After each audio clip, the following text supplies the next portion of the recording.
Undertone has to be one of the worst films I've ever watched. It was warm ass cheeks, okay? It was bad. It was just disgustingly horrible. It's down there with my top 10 worst movies of all time. I think it, matter of fact, might be in the bottom 5. Right next to Gumbo and, whatever else you want to put down there. Like, it was genuinely horrible. So I love horror movies, bro. Like, I'm a sucker for all the, horror shit, slashers, the classics, paranormal stuff on occasion. But like, man. And mind you, I had a long ass fucking day too, bro.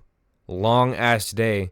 So I'm excited to go to the movie theater, and I pull up and I watch this shit piece of a movie. Actually, I think they literally only had to pay for 2 actors the entire movie. I'm not spoiling it, because if you want to go and watch it and decide for yourself how bad it is, then you can go and do that. I'm not going to stop you, and I'm not going to ruin the experience for you. All I'm going to say is that there's no more than 2 actors in the entire movie, okay? There's the mother, which you get introduced to, very early on, it like literally right away. And then there's the daughter, okay? And they're both, the daughter is not like she's an adult, basically, okay? And the mother is also, is old. She's like comatose, whatever. Yeah. Literally, those are the only 2 people. And the mother doesn't do anything the whole movie. So we have this actor, and I don't know what her name is. I don't care to go look, but like, she didn't do a bad job, I feel like the plot failed her. I feel like she has a lot of potential, and I liked her little moments, but the plot was god awful. Okay, these people are on a podcast over half of the movie. She does like this podcasting, which is it's not a spoiler. Like, you'll fucking know that she's on a podcast, okay? With her friend guy or whatever. And they just talk about paranormal shit. And I'm like, and then, it slowly creeps up in her life, whatever. There's, some like symbolism and shit. But overall, it's so boring and repetitive.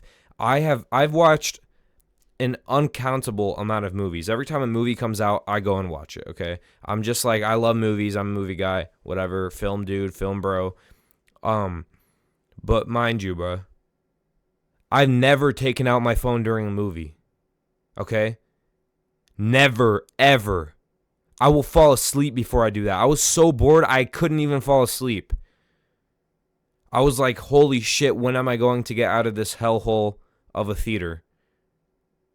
Hellhole of an experience. Like, it was genuine. It was so fucking horrible, man. Like, I can't believe that how this movie went through the process and got approved. And I think it has like a 70% on 72% on Rotten Tomatoes. How? This should have a 0. 50% on Fandango.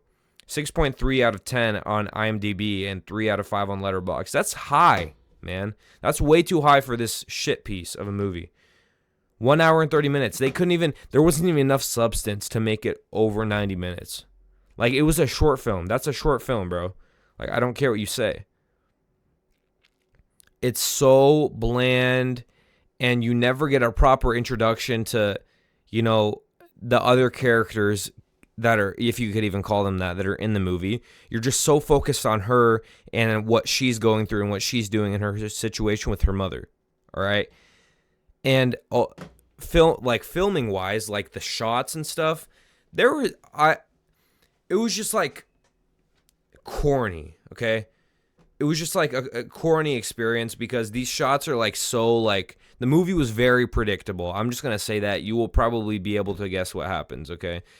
Also, yeah, the shots were just like, okay, bro, like, we've seen this a million times with all these like new horror movies, like trying to be like a different sort of suspense, like all the fast moving shots, like the, instead of the, but then there's also some of the slow stuff, some like, I don't know the film, vocabulary per se, but like when they'll have like the person off center and they'll have like they want the main shot to be the scene behind them, you know, that kind of thing, if someone can educate me. But like there was just no substance to the movie, okay? There was nothing to it that like could keep me engaged, and I pride myself on having a very good attention span. Like, even though I'm like ADHD, like I can pay attention to things. Like I love reading, you know, all those things like that train your mind. But this movie was so horribly like, it was just not engaging. I can't imagine for people who like want to give movies a try or can't watch movies because their attention span is so bad. You can't watch this. Don't even try. It's not worth it. It's not worth your money. It's not worth your time. You know, go watch just an analysis of it on YouTube and, you know, spend that if you want to do that, you know, and if you really want to go see it, I guess go watch it, but like, it's not worth your time. Even if you're like a movie critic, like, don't even bother, bro. God, that shit, it was so fucking bad, man. So it looks like the director is this Ian dude. I'm not sure. I'm not too like familiar with his work or anything, but it's not a very good sign. It says he is best known for writing and directing the horror film Undertone. Man, you do not want to be known for that shit. Tap in, bro. Tap the fuck in.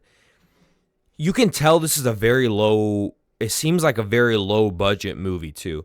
The lighting, you know, and the staging was appropriate. The suspense building was okay. I didn't really feel myself getting scared at any time. Holy shit, bro. Like, I don't know. I couldn't even eat my popcorn. I was like, what the fuck am I, what am I doing? I almost walked out. Okay. And I'm not a douchebag. I swear on my like, put that on Allah, I'm not a douchebag, bro. But like, yeah, it was hot ass, bro. Just don't watch Undertone, please.